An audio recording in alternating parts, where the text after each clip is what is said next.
Olá, irmãos e irmãs, estamos aqui agora para dar continuidade à nossa jornada rumo ao céu.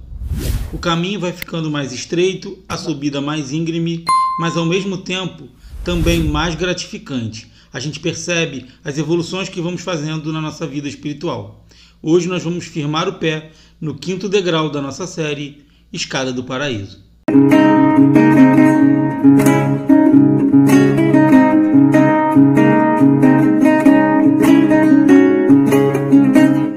Os degraus anteriores nos deixaram com uma certeza muito importante. Na verdade, várias, mas uma muito específica e importante para esse degrau agora. Quando a gente percebe a nossa vida antiga, a gente percebe o quanto nós somos pecadores, a nossa condição de pecador. A palavra mesmo nos diz que o homem justo peca 7 vezes por dia. Ou seja, pecamos sempre. O degrau anterior, o 4º degrau, que fala sobre a obediência, também nos lembra isso. Nós estamos sempre necessitados de que a palavra do Senhor, ou que alguém que nos coloque no caminho, nos oriente a voltar para a linha, nos oriente o caminho a seguir.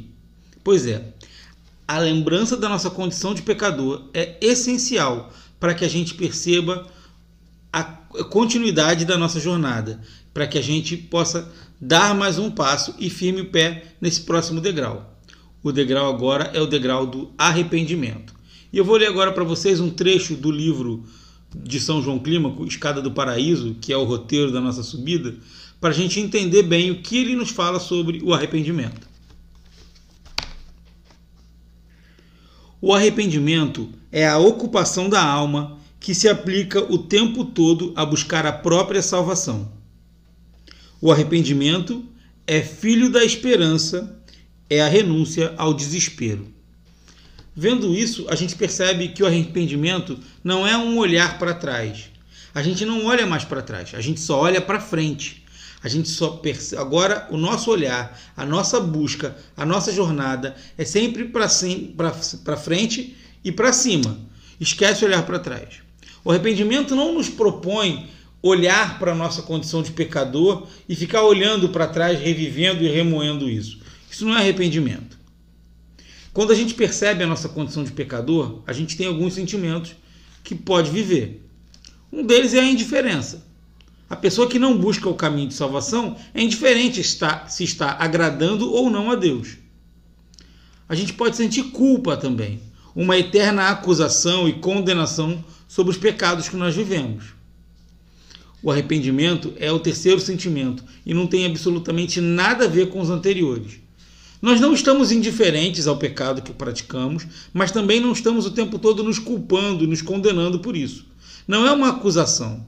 O acusador é o inimigo de Deus. Deus não é acusador.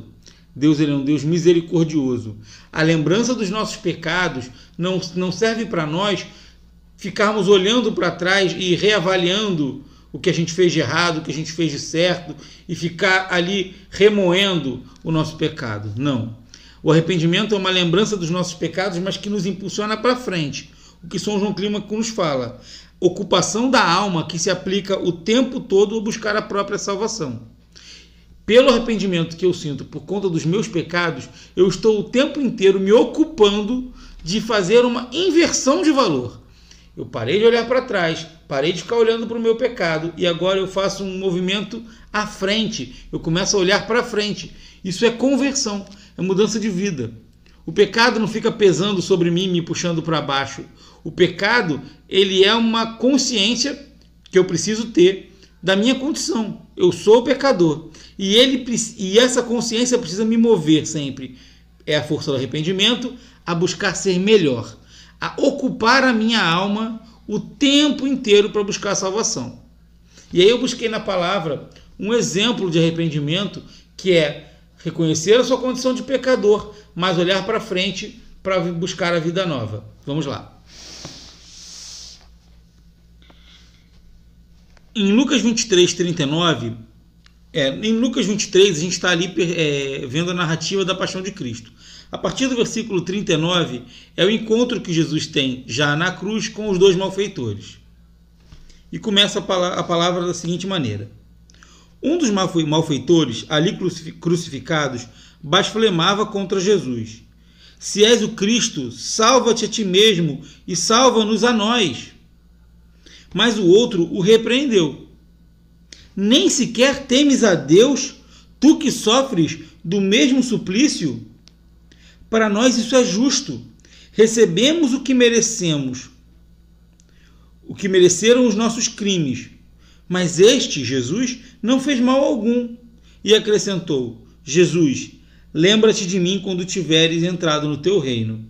Jesus respondeu-lhe: em verdade te digo, hoje estarás comigo no paraíso. Então, por essa palavra a gente vê a diferença, né, do indiferente ao pecado.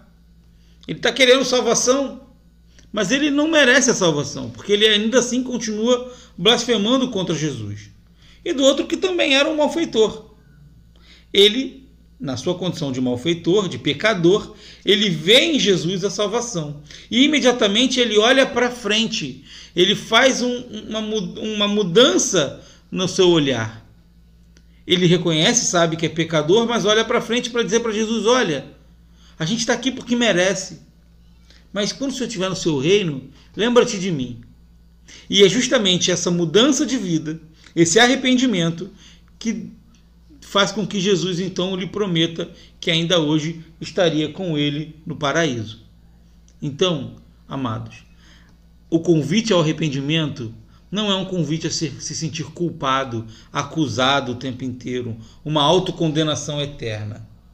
Esse trabalho é o trabalho do inimigo de Deus. Nós cristãos que buscamos a santidade, nos arrependemos para mudar de vida, buscar práticas novas, ocupar-nos com coisas novas, com aquilo que pode nos dar a salvação. Então eu vou terminar lendo então o último trecho desse 5º degrau que São João Clímaco nos propõe.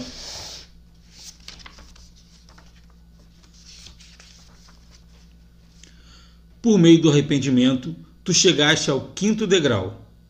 Por meio dele, purificaste os 5 sentidos, e ao te voluntariares a aceitar os castigos na vida presente, escapaste aos castigos eternos. Esse foi o nosso 5º degrau. Vamos firmar o pé, arrependemos dos nossos pecados e seguimos em diante para a vida nova em Cristo Jesus.